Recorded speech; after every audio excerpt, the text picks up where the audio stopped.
చిన్న వాక్య భాగం మనం చదువుకుందాం. చూడండి, యోహాను సువార్త 4వ అధ్యాయము 16వ వచనముని నేను చదువుతున్నాను. బహు జాగ్రత్తగా మీ పరిశుద్ధ గ్రంథాల్లో గమనించండి. దేవుడు లోకమును ఎంతగానో ప్రేమించెను. దేవుడట లోకాన్ని ఎంతగానో ప్రేమించాడట. ఎంత అంటే అది వర్ణించలేనిది. ఆ ప్రేమ ఎంతదంటే హద్దులు లేనిది. ఆ ప్రేమ ఎలాంటిదంటే ఎవరు కూడా ఆ ప్రేమ గురించి ఒక కవితలాగా చెప్పలేనిది, లేదా ఎంత లోతుగా అధ్యాయము చేసినా, ఎంత లోతుగా తెలుసుకోవాలని ప్రయత్నం చేసినా మన జ్ఞానానికి మించింది ఆ ప్రేమ. ఆ ప్రేమ అగాపే ప్రేమ. అగాపే ప్రేమ అంటే హద్దులు లేని ప్రేమ. అగాపే ప్రేమ అంటే వర్ణించరాని, వెలకట్టలేని విలువైన ప్రేమ. ఆ అగాపే ప్రేమ ఏం చేసిందంటే, నా నిమిత్తమై సిలువను ఎక్కి ప్రాణం పెట్టి రక్తము కార్చెంతగా కుమ్మరించబడిన ప్రేమ. అది అగాపే ప్రేమ. అలాంటి ప్రేమ దేవుడు మన పైన నిలిపి ఉన్నాడు. హల్లెలూయా. చూడండి, దేవుడు లోకమును ఎంతగానో ప్రేమించెను కాగా ఆయన తన అద్వితీయ కుమారునిగా పుట్టిన వాని యందు విశ్వాసముంచు ప్రతివాడు నశింపక నిత్య జీవము పొందునట్లు ఆయన అనుగ్రహించెను. యేసుక్రీస్తు వారిని తండ్రి మనకి ఎందుకు అనుగ్రహించాడయ్యా అంటే, ఎవరము కూడా నశించపోకూడదు అని. హల్లెలూయా. దేవుని కోపము, ఆయన ఉగ్రత బహు భయంకరమైనది. ఎడారి ప్రాంతంలో ఐగుప్తు నుంచి బయలుదేరినటువంటి ఇశ్రాయేలీయులు ఇసుక ప్రాంతంలో నడుస్తూ ఉన్నప్పుడు ఆ ప్రాంతంలో దేవుడు వారికి అగ్నిస్తంభం మేఘస్తంభం అయ్యుండి వారిని కాపాడుతూ ఉన్నా కూడా, వారికి ఎడారిలో ఆహారమును నీటిని దయచేస్తా ఉన్నా కూడా, ఆ ప్రజలు ఏం చేస్తున్నారంటే మోషే మీద దేవుని మీద సొనుగుతా ఉన్నారు. ఆ సొనుగును బట్టి దేవుడు, ఆయన ఉగ్రత, ఆయన కోపము ప్రజల మీద రగులుకున్నది. రగులుకున్న ప్రతిసారి ఏం చేస్తాడంటే మోషే, అయ్యా ఈ ఒక్కసారి ప్రభువా దయ చూపించయ్యా అని దేవుని యొక్క ఉగ్రతకి, దేవుని యొక్క కోపానికి మోషే అడ్డుపడతా ఉన్నాడు. మోషే ఆ ఇశ్రాయేలీయుల ప్రజల కోసం అడ్డుపడతా ఉన్నాడు. దేవా దేవా ఇంకొక అవకాశం ఇవ్వయ్యా. అయ్యా వారు తెలియక మాట్లాడుతున్నారయ్యా, నీ శక్తి వాళ్ళకి తెలియదయ్యా. అయ్యా నీ కృప దయచేసి వారి మీద ఉంచయ్యా అని మోషే పదే పదే అడ్డుపడుతున్నప్పుడు, దేవుడు మోషే అడ్డుపడిన ప్రతిసారి యెహోవా తండ్రి తన కోపాన్ని తగ్గించుకుంటూ ఉన్నాడు.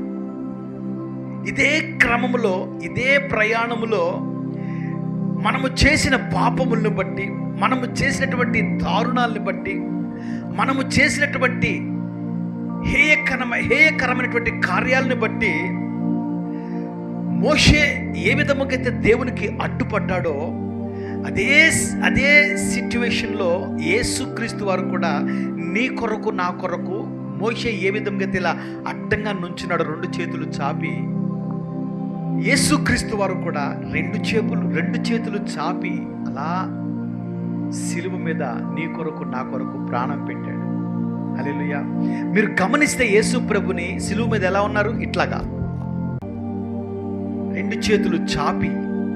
అంటే ఆయన అడ్డంగా నిలబడ్డాడు. ఎవరికి? తండ్రికిని మనకిని మధ్యలో సిలువని స్థాపించాడు ఆయన. హల్లెలూయా. మన పాపములన్నీ ఆయన మీద వేసుకున్నాడు, మన దోషములన్నీ ఆయన మీద వేసుకున్నాడు. ఆయనే పాపిగా నిలబడ్డాడు మనందరి కొరకు. హల్లెలూయా. చూడండి, యేసుక్రీస్తు వారు ఎంత గొప్ప దేవుడు అంటే, నీ నా నిమిత్తము ప్రాణం పెట్టేంత గొప్ప దేవుడు ఆయన. చివరి రక్తపు బొట్టు వరకు నీ కొరకు నా కొరకు కార్చిన దేవుడు ఆయన. అది అగాపే ప్రేమ, అగాపే లవ్. అది అలాంటి ప్రేమని మనం పొందుకోవటం ఎంత గొప్ప భాగ్యమో తెలుసా. మనకి ఏదైనా అవసరం వచ్చినప్పుడు, మనకి ఏదైనా మన పరిస్థితి బాగోనప్పుడు, లేదా మనకి ఏ స్థితిలో ఉన్నప్పుడు, మనం ఏ పరిస్థితిలో ఉన్నప్పుడు లోకంలో ఉన్నవారు ఆదుకోకపోవచ్చేమో, కానీ నువ్వు ఏ స్థితిలో ఉన్నా, ఏ పరిస్థితిలో ఉన్నా, నీ ప్రార్థన గదిలోకి వెళ్ళి మోకరించి ఉపవాసం ఉండి ప్రార్థన గనక చేయగలిగితే నా యేసయ్య ఖచ్చితంగా నీ అవసరాన్ని తీరుస్తాడు. హల్లెలూయా. నీ కొరకు నీ బంధువులు, నీ స్నేహితులు, నీ శ్రేయోభిలాషులు, లేదా నీ గార్డియన్స్ ఎవరు కూడా నీ కొరకు ప్రాణం పెట్టకపోవచ్చేమో, కానీ నా యేసయ్య మాత్రం నీ నా నిమిత్తం ప్రాణం పెట్టాడు ఆయన. హల్లెలూయా. ప్రాణం పెట్టడమే కాదు, కానీ ఇదిగో నీ కొరకు నా కొరకు ఆయన సిలువలో తిరిగి బ్రతికిన గొప్ప దేవుడు ఆయన. హల్లెలూయా. 3వ రోజు ఎంతోమంది చనిపోయారు, కానీ తిరిగి ఎవ్వరూ లెగవలేదు. కానీ నా యేసయ్య 3వ రోజు తిరిగి లేచాడు. లెగుస్తూనే ఒక ఛాలెంజ్ విసిరాడు, మరణమా నీ ముల్లెక్కడా? హల్లెలూయా. మరణపు ముళ్ళును విరిచి వేశాడు నా దేవుడు. హల్లెలూయా. మొదటి ఆదాము మరణాన్ని లోకంలోకి తెస్తే, 2వ ఆదాము నా యేసయ్య ఆ మరణపు ముళ్ళును విరిచేశాడు. హల్లెలూయా. దేవునికి మహిమ కలుగును గాక. ఆయన లోకముని ఎంతో ప్రేమించాడటండి. ఈ రోజుల్లో మనుషులు ఎలా ఉన్నారంటే, వారిని వారు ప్రేమించుకుంటున్నారే కానీ ఎదుటివాడిని ప్రేమించటం, వాడు ఆపదలో ఉన్నప్పుడు, ఆమె ఆపదలో ఉన్నప్పుడు ఆదుకునే స్థితిలో ఎవ్వరు కూడా లేరు. హల్లెలూయా. ఏదన్నా అవసరం అంటే, ఏదైనా సహాయం చేయండి అంటే తెలిసి కూడా, విని కూడా తప్పుకొని పక్కకి వెళ్ళిపోయే వాళ్ళను మనం రోజులో ఎంతమందిని చూస్తున్నాం. కానీ నా దేవాతి దేవుడు అలాంటి వాడు కాదండి. నువ్వు తప్పు చేస్తే నిన్ను దండిస్తాడు, శిక్షిస్తాడు. అట్ ది సేమ్ టైం ఆయన గుండెలకు నిన్ను హత్తుకుంటాడు. హల్లెలూయా. హల్లెలూయా. దావీదును జ్ఞాపకం చేసుకోండి. దావీదు ఎన్నో పాపాలు చేశాడు. ఒకానొక సమయంలో ఆ పాపాల్ని ఒప్పుకొని, దేవా నా పైన నీ కరుణ ఉంచయ్యా, నా పైన నీ దీవెన ఉంచయ్యా అని ప్రార్థన చేస్తూ ఉంటే దేవుని ఆత్మ దావీదును తాకింది. అంత మాత్రమే కాదు, కానీ దావీదుకు దేవుడు ఒక ట్యాగ్ లైన్ ఇస్తున్నాడు. దావీదుకి దేవుడు ఒక గొప్ప అవార్డు ఇస్తున్నాడు. ఏమంటున్నాడు తెలుసా? ఆయన,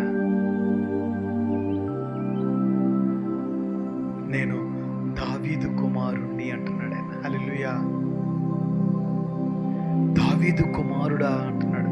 నీవు నన్ను పోలిన వాడివి దావీదు అని దేవుడు అంటా ఉన్నాడు. దేవుడు దావీదుని నా హృదయానుసారుడా అని పిలుస్తున్నాడు. హల్లెలూయా. ఎంత గొప్ప అవార్డు అండి అది.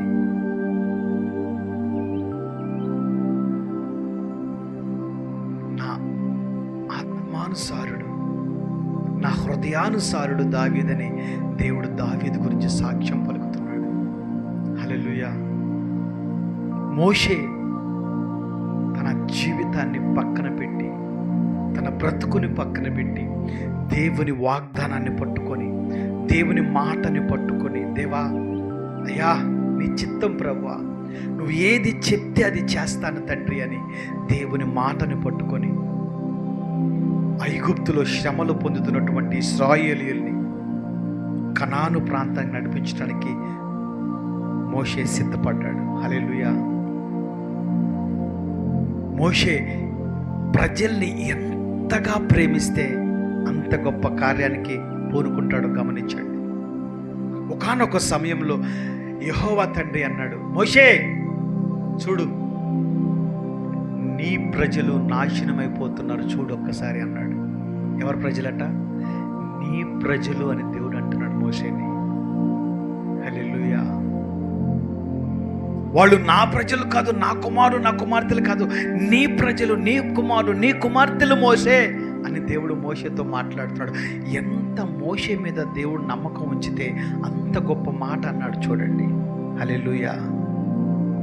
ఈ రాత్రి దేవుడు నీతో కూడా మాట్లాడుతున్నాడు. ఓ నా ప్రియ కుమారుడా, నా ప్రియ కుమార్తె, నీవు నా ఎడల విశ్వాసము గనక ఉంచినట్లయితే నా గొర్రెల్ని, నా ప్రజల్ని నీకు అప్పు చెప్తానని దేవుడు మాట్లాడుతున్నాడు. హల్లెలూయా. దేవునికి మహిమ కలుగును కాక. అగాపే ప్రేమ అండి, అది అగాపే ప్రేమ. లోకములో ఉన్న ప్రేమ నిన్ను వాడుకొని వదిలేస్తుంది. లోకంలో ఉన్న ప్రేమ నీతో అవసరం ఉంటే నీతో ఆనుకొని ఉంటుంది. లోకంలో ఉన్న ప్రేమ, లోకంలో ఉన్న ఆ యొక్క వాళ్ళు చూపించే ప్రేమ అది శాశ్వతమైన ప్రేమ కాదు. ఆ ప్రేమలో కల్తీ ఉండొచ్చేమో, కానీ నా యేసయ్య ప్రేమ కల్తీ లేని ప్రేమ. నా యేసయ్య ప్రేమ అవధులు లేని ప్రేమ. నా యేసయ్య ప్రేమ ఇదిగో హద్దులు లేని ప్రేమ. నా యేసయ్య ప్రేమ అగాపే ప్రేమ. నా యేసయ్య ప్రేమ సిలువనెక్కేంత ప్రేమ. నా యేసుక్రీస్తు వారి ప్రేమ ప్రాణం పెట్టేంత ప్రేమ. నా యేసుక్రీస్తు వారి ప్రేమ ఇదిగో సిలువలో రక్తము కార్చి ప్రాణము పెట్టి నీ కొరకు తిరిగి 3వ రోజున లెగిచి అయ్యో నువ్వు నా కుమారుడు కుమార్తెవని సాక్ష్యం పలికేంత ప్రేమ. అది నా యేసయ్య ప్రేమ. ఈరోజు దేవుడు నీతో మాట్లాడుతున్నాడు. నేను లోకముని ఎంతగానో ప్రేమించాను, అలాగనే నిన్ను కూడా నేను ప్రేమిస్తాను అంటున్నాడు ఆయన. యేసయ్య ఒకటే ఆజ్ఞ ఇస్తున్నాడండి, నిన్ను వలె నీ పొరుగు వారిని ప్రేమించమంటున్నాడు ఆయన. నిన్ను వలె అంటే ఇదిగో నిన్ను నువ్వు ఎలా ప్రేమించుకుంటున్నావో అలాగనే నీ పొరుగు వారిని కూడా ప్రేమించాలని దేవుడు మాట్లాడుతున్నాడు. ఎందుకంటే నేను నిన్ను ప్రేమిస్తున్నాను కనుక నిన్ను వలె నీ పొరుగు వారిని కూడా నువ్వు అలాగే ప్రేమించాలని దేవుడు మాట్లాడుతున్నాడు. నీ ఎదుటివాడిని నువ్వు క్షమిస్తే ఖచ్చితంగా నేను నిన్ను క్షమిస్తానని అంటున్నాడు ఆయన. నీ ఎదుటివాడి మీద నువ్వు దయ చూపించగలిగితే నేను కూడా నీ మీద జాలి దయ చూపిస్తానంటున్నాడు ఆయన. నీ హృదయంలో ఎదుటివాడి మీద ద్వేషము పెట్టుకొని దేవా నన్ను జ్ఞాపకం చేసుకో ప్రభు అని ప్రార్థన చేస్తే దేవుడు అలాంటి ప్రార్థన వినడండి. పరిశుద్ధ గ్రంథం చెప్తుంది, ముందు నీ సహోదరుని మీద ఉన్న నీ కోపాన్ని విడిచిపెట్టి నీ సహోదరు దగ్గరికి వెళ్ళి నన్ను క్షమించు అని అడిగి సమాధానంగా మళ్ళీ నా దగ్గరకు రా, ఖచ్చితంగా నేను నిన్ను క్షమిస్తాను, నీతో మాట్లాడుతానని దేవుడు మాట్లాడుతున్నాడు. హల్లెలూయా. ఎంత గొప్ప దేవుడో కదా మన దేవుడు. ఆయన అంటున్నాడు, లోకమును ఎంతగానో ప్రేమించును కాగా తన అద్వితీయ కుమారునిగా పుట్టిన వాని యందు విశ్వాసముంచు ప్రతి వాడు నశింపక నిత్య జీవం పొందుకుంటారంట. హల్లెలూయా. నశింపక నిత్య జీవం మనం పొందుకుంటాం. యేసుక్రీస్తు వారి మీద నీవు నమ్మకం ఉంచగలిగితే, విశ్వాసం ఉంచగలిగితే, ప్రేమ ఉంచగలిగితే ఆయన ద్వారా మనం ఏం చూస్తామంటే మరణమును చూస్తామేమో కానీ నిత్య జీవాన్ని పొందుకుంటాం. హల్లెలూయా. లోక సంబంధమైన మరణము నిన్ను ఏమీ చేయలేదు, కానీ మరణము తర్వాత ఉండే జీవితము, ఆ నిత్య జీవము పొందుకోవాలంటే మనము ఆయన పాదముల దగ్గర సాగిలపడాలి. హల్లెలూయా. చాలామంది అంటుంటారు, ఇదిగో లోకంలో అన్యులు చాలా బాగుపడుతున్నారు కదా, అన్యులు సంపాదించుకుంటున్నారు ఉన్నారు కదా, అన్యులు సంతోషంగా ఉన్నారు కదా, అన్యులు చాలా సంతోషముగా ఉన్నారు కదా, వాళ్ళ విగ్రహాల్ని వాళ్ళు మొక్కుతూ ఇదిగో వాళ్ళు ఎంతో ఎంతో సంపాదించి పచ్చగా జీవిస్తున్నారు కదా. యేసుక్రీస్తు వారిని ఎందుకు నమ్మాలి? ఆయన నమ్మకపోతే ఏమైద్ది? వీళ్ళు విగ్రహాల్ని ఆరాధిస్తున్నారు కదా, వీళ్ళ జీవితం బాగానే ఉంది కదా, మరి మన బ్రతికే ఎందుకు ఇలా అవుతుంది? ఏమీ కాదు, మేము కూడా వాళ్ళలాగే బ్రతికేస్తామంటే, ఇదిగో దేవుడు నీకు ఒకటి చెప్తా ఉన్నాడు ఈరోజు. ఏమంటాడంటే ఆయన, ఇదిగో వాళ్ళు లోకంలో ఉన్నటువంటి భోగములు అనుభవించవచ్చేమో, కానీ మరణము తర్వాత నిత్య జీవితము వాళ్ళు పొందుకోరు. హల్లెలూయా. నిత్య జీవము వాళ్ళు పొందుకోరని దేవుడు మాట్లాడుతున్నాడు. కానీ ఇదిగో మరణం వరకు నువ్వు యేసుక్రీస్తు వారిని గనక ఆనుకొని, మరణం వరకు ఆయన మీద ఆధారపడి ఆయనకి నమ్మకమైన బిడ్డగా నువ్వు బ్రతకగలిగితే, ఇదిగో మరణము తర్వాత నువ్వు ఆయన పరిశుద్ధాత్మని బట్టి ఆ లోకంలోకి నువ్వు వెళ్ళినప్పుడు ఆయన దగ్గర నువ్వు నిత్య జీవాన్ని పొందుకుంటావు. హల్లెలూయా, హల్లెలూయా. ఇదిగో గమనించండి బ్రదరా, ధనవంతుడు లోకము ఇంట్లో అతని ప్యాలెస్లో ఉండి బాగా సంతోషిస్తూ విలాసాలు అనుభవిస్తూ బాగా తింటూ మద్యం తాగుతూ వేసలతో అనుభవిస్తూ ఇంట్లో సంతోషంగా ఉన్నాడు. ధనవంతుడి బయట పెంటకుప్ప దగ్గర ఆ తినేసిన ఇస్తరాకులు అవి పడేసే దగ్గర లాజరు కూర్చొని ఉన్నాడట. ఒకానొక సందర్భంలో లాజరు చనిపోయాడు, ధనవంతుడు చనిపోయాడు. ధనవంతుడు నరకంలో ఆ అగ్నిలో మలమలా కాలిపోతున్నాడు. అక్కడ అగ్ని ఆరదు, పురుగు చావదు. అక్కడ ఉన్నటువంటి ఆ ధనవంతుడు అగ్నిలో కాలిపోతున్నాడు, కేకలు వేస్తున్నాడు. ఓ దేవా, నన్ను గమనించయ్యా, ఒక్కసారి నా వైపు చూడయ్యా, ఒక్కసారి నీ కృప నా మీద ఉంచయ్యా, ఒక్కసారి ఈ అగ్ని తట్టుకోలేకపోతున్నాను, ఇక్కడ కరుస్తున్నటువంటి ఈ పురుగులు తట్టుకోలేకపోతున్నాను, ఈ అగ్నిని తట్టుకోలేకపోతున్నాను, నా వల్ల కావట్లేదు, ఒక్కసారి నా వైపు చూడని చెప్పి ఇదిగో అబ్రహాము రొమ్మున ఆనుకున్నటువంటి ఆ లాజర్ని పిలిపించి, ఇదిగో అతని చేత్తో తన ఒక నీటి చుక్క నా నాలిక మీద ఏపిచ్చు, అట్లా డ్రాప్ చేపించు అని దావీదు అక్కడ ఉన్నటువంటి అబ్రహాంకి ఈ యొక్క ధనవంతుడు ప్రార్థన చేస్తున్నాడు, గోలగోల చేస్తున్నాడు. కానీ ధనవంతుడు లాజరు ఉన్న ప్లేస్లోకి వెళ్ళలేడు, లాజరు ధనవంతుడు ఉన్న ప్లేస్లోకి రాలేడు. హల్లెలూయా. ఇక్కడ చూడండి, లోకములో ఉన్నటువంటి భోగములు అనుభవించావు, సంతోషంగా జీవించావు, కానీ మరణము తర్వాత నువ్వు ఎక్కడుంటావంటే నరకంలో ఉంటావు. లోకంలో ఉన్న వాటిని ప్రేమించకుండా, లోకంతో ఉన్న వాటితో కలిసిపోకుండా, మరణం వరకు నమ్మకము గలి యేసుక్రీస్తు వారి గలక నువ్వు చూడగలిగితే నీ మరణాంతరం నువ్వు నిత్య జీవితం పొందుకొని ఆయన ఇచ్చే బహుమానము, ఆయన ఇచ్చే కిరీటాన్ని పొందుకుంటావు. హల్లెలూయా. అందుకే యేసయ్య నిన్ను ప్రేమిస్తున్నాడండి. ఆ ప్రేమను మనం పొందుకోవాలి. నీ మీద నీ తండ్రి కురిపించలేని ప్రేమ, నీ తల్లి నీ మీద పెట్టలేని ప్రేమ, నీ బంధువులు నీ మీద చూపించలేని ప్రేమ, వీళ్ళందరినీ మించే ప్రేమ యేసుక్రీస్తు వారు నీ మీద కురిపిస్తున్నాడు. హల్లెలూయా. యేసుక్రీస్తు వారు నీ మీద కుమ్మరిస్తున్నాడు. హల్లెలూయా. అది నిజమైన ప్రేమ, అది గొప్ప ప్రేమ. ఈరోజు దేవునితో మాట్లాడుతున్నాడు. చూడండి, ఇదిగో ఇర్మియా గ్రంథము 31వ అధ్యాయము 3వ వచనంలో ఒక గొప్ప మాట వ్రాయబడి ఉంది. నేను చదువుతున్నాను, బహు జాగ్రత్తగా మీరు గమనించండి. ఇర్మియా గ్రంథము 31వ అధ్యాయము. హల్లెలూయా. స్తోత్రం తండ్రి, స్తోత్రం. చూడండి, 3వ వచనం నేను చదువుతున్నాను. చూడండి, శాశ్వతమైన ప్రేమతో, ఏదట? శాశ్వతమైన ప్రేమతో నేను నిన్ను ప్రేమించుచున్నాను కనుక విడువక నీ ఎడల కృప చూపుచున్నాను అంటున్నాడు. గమనించండి, ఇక్కడ మనం బహు జాగ్రత్తగా గమనించాలి. శాశ్వతమైన ప్రేమతో నిన్ను ప్రేమిస్తున్నాను కనుక, నువ్వు ఎన్ని తప్పులు చేస్తున్నా, ఎన్ని పాపములు చేస్తున్నా, ఎవరిని నువ్వు దోచుకుంటున్నా, ఎవరిని నీ ప్రవర్తన బట్టి ఎవరిని నువ్వు హింసిస్తున్నా, నా దేవుడు అంటున్నాడు, నేను నిన్ను ప్రేమిస్తున్నాను కనుక నువ్వు చేస్తున్నటువంటి ఆ హింసకరమైన వాటిని గురించి నేను పక్కన పెట్టి నీకు నేను శాశ్వతమైన కృపనిస్తున్నాను అని దేవుడు మాట్లాడుతున్నాడు. ఆ శాశ్వతమైన ప్రేమ, ఆ శాశ్వతమైన కృప నువ్వు పొందుకోవాలంటే నీలో నుంచి అపవాది ఆలోచనలు, అపవాది క్రియలు నీలో నుంచి నువ్వు తీసేయగలిగితే ఖచ్చితంగా నువ్వు దేవుని ప్రేమను రుచి చూస్తావు, దేవుని నామాన్ని రుచి చూస్తావు. వాక్యం సెలవిస్తుంది,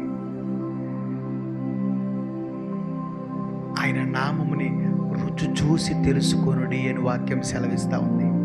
చుట్టి తేళ్ల ధార కన్నా తీయనైన ఆ రుచి, ఆ వాక్యం యొక్క రుచి, ఆ దేవుని యొక్క రుచి నువ్వు అనుభవించాలంటే ఆయన కాడి కిందకు నువ్వు రావాలి. ఎప్పుడైతే నా దేవుని యొక్క కాడి కిందకు నువ్వు వస్తావో, ఎప్పుడైతే ఆయన కృప కిందకు నువ్వు వస్తావో, ఎప్పుడైతే ఆయన గాయమైన హస్తము కిందకు నువ్వు వస్తావో, అద్భుతాలు చూస్తావు, ఆశీర్వాదాలు చూస్తావు, గొప్ప కృపని చూస్తావు. హల్లెలూయా, ఆమేన్. దేవునికి మహిమ కలుగును గాక. నా ప్రియమైన సహోదరి సహోదరులారా, దేవుడు అంటా ఉన్నాడు, శాశ్వతమైన ప్రేమతో నిన్ను ప్రేమిస్తున్నాను, శాశ్వతమైన ప్రేమతో నిన్ను ప్రేమిస్తున్నాను కనుక విడువక నీ ఎడల నేను కృప చూపుతున్నాను అంటున్నాడు ఆయన. కృప అంటే ఏంటో తెలుసా?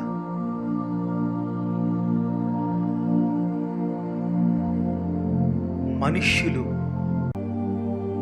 పొందుకోలేని దాన్ని పొందుకునేదే కృప.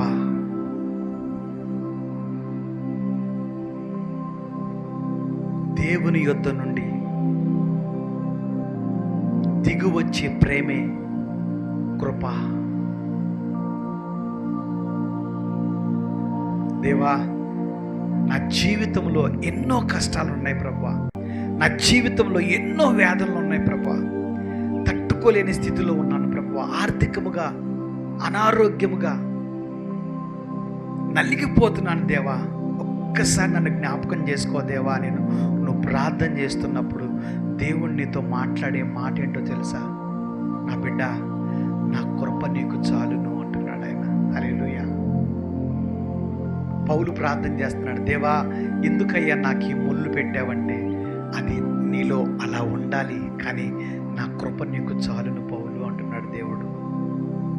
నా ప్రియమైన సహోదరి సహోదరులారా, ఎన్ని వ్యాధులు, ఎన్ని శోధనలు, ఎన్ని బాధలు నీకున్నా సరే, ఆర్థికముగా అనారోగ్యంగా నలిగిపోతున్నా సరే, కుటుంబంలో మరణాలు, వివాహాలు లేక, గర్భాలు తెరవక, నువ్వు పడుతున్న వేదన బాధను బట్టి దేవుడు అంటా ఉన్నాడు, భయపడక ధైర్యముగుండు, నా కృప నీకు చాలును. నమ్మకముగా విశ్వాసముగా నువ్వు మోకరించి ప్రార్థిస్తే నీ నమ్మకాన్ని బట్టి, నీ విశ్వాసాన్ని బట్టి ఖచ్చితముగా నీ స్థితిని మారుస్తానంటున్నాడు దేవుడు. ఖచ్చితముగా నీ గర్భాన్ని తెరుస్తానంటున్నాడు దేవుడు. ఖచ్చితముగా నీ ఆర్థిక పరిస్థితిని మెరుగుపరుస్తానంటున్నాడు దేవుడు. ఖచ్చితముగా నీ పరిచర్యని తిరిగి అభివృద్ధి చేస్తానంటున్నాడు దేవుడు. ఖచ్చితముగా నీ వ్యాపారంలో నువ్వు లాభం చూస్తావంటున్నాడు దేవుడు. ఖచ్చితముగా నీ ఉద్యోగంలో నీవు ప్రమోషన్స్ చూస్తావని దేవుడు మాట్లాడుతున్నాడు నీతో. ఆమేన్. హల్లెలూయా, హల్లెలూయా. నమ్ముట నీ వల్లైతే నమ్మువానికి సమస్తము సాధ్యమే. నువ్వు నమ్మాలంతే, నువ్వు విశ్వసించాలంతే, యేసయ్య వైపు చూడాలి అంతే. నా దేవా, నువ్వు చేస్తావయ్యా, నువ్వు ఉన్నావయ్యా, నువ్వు అనువాడువయ్యా, నీవు తప్ప నా జీవితంలో ఇక ఎవ్వరు ఏమీ చేయలేరు ప్రభా, నీవే నా దేవుడివి, నీవే నిజమైన దేవుడివి తండ్రి, అగాపే ప్రేమ నీదే ప్రభు అని నువ్వు మోకరించి ప్రార్థించి ఆయన వైపు కనుక చూడగలిగితే ఖచ్చితంగా నా దేవుడు ఆయన అగాపే ప్రేమని నీ మీద కుమ్మరిస్తూ నీ ప్రతి పరిస్థితిని ఆయన మార్చేస్తున్నాడు. హల్లెలూయా. దేవుడు చెయ్యి కొరచగా లేదు. నీకు ఆస్తులు కావాలా, అంతస్తులు కావాలా, ఏది కావాల్సిన నా దేవుడు నీకు ఇస్తాక సిద్ధంగా ఉన్నాడు. కానీ నువ్వు చేయాల్సింది ఏం తెలుసా? మొదట ఆయన రాజ్యాన్ని వెతకాలి. నీవు మొదటిగా ఆయన రాజ్యాన్ని వెతుకు, తర్వాత నువ్వు అన్ని పొందుకుంటావు. ఆయన రాజ్యాన్ని వెతుకు, ఆయన కృపను వెతుకు. యేసయ్యా నీవే నా దేవుడు అయ్యా, నీవు తప్ప మరొక దేవుడు లేడయ్యా. తండ్రి, నా హృదయం అనే సింహాసనములో నీవు వచ్చి కూర్చోయ్యా అని నువ్వు ప్రార్థన చేస్తే ఖచ్చితంగా ఆయన నీ హృదయంలో ఆయన సింహాసనం మీద కూర్చొని నిన్ను పరిపాలిస్తూ, నిన్ను దీవెనకరముగా మారుస్తూ, ఒక అబ్రహాముని, ఇస్సాకుని, యాకోబుని దీవించినట్లుగా, దానియేలుని, షడ్రక్, మేషక్, అబేద్నెగోల్ని, యోహానుని, ఆయన శిష్యుల్ని దీవించినట్లుగా దేవుడు నిన్ను కూడా దీవించబోతున్నాడు. ఆమేన్, హల్లెలూయా. నమ్మిన వారు ఆమేన్ అని టైప్ చేయండి. ఖచ్చితంగా దేవుడు మీతో మాట్లాడతాడు. హల్లెలూయా, హల్లెలూయా. ఆయన అంటున్నాడు, శాశ్వతమైన ప్రేమతో నిన్ను ప్రేమిస్తానంటున్నాడు. ప్రియ సహోదరి, సహోదరా, యవ్వనస్తులారా, దేవుడు మీతో మాట్లాడుతున్నాడు. లోకంలో ఉన్న ప్రేమ అది నీ అవసరాలు తీర్చే ప్రేమ కాదు. లోకంలో ఉన్న ప్రేమ నిన్ను మోసం చేస్తుందేమో కానీ, లోకంలో ఉన్న ప్రేమ నిన్ను నాశనానికి తీసుకెళ్తుందేమో కానీ, లోకంలో ఉన్న ప్రేమ నిన్ను పాడు చేసేస్తుందేమో కానీ, నా యేసు క్రీస్తు వారి ప్రేమ అది శాశ్వతమైన ప్రేమ. అది ఆ ప్రేమ నిన్ను పరిశుద్ధమైనటువంటి మార్గంలో నడిపిస్తుంది. యేసయ్య అంటున్నాడు, నేనే సత్యము, జీవము, మార్గమై ఉన్నాము. నా సత్యమును ధరించుకొని, నా జీవమును పొందుకొని, నా మార్గములో గనక యవ్వనస్తులారా మీరు నడవగలిగితే ఖచ్చితంగా మీరు దీవెనకరంగా మారబోతున్నారని దేవుడు మాట్లాడుతున్నాడు. హల్లెలూయా.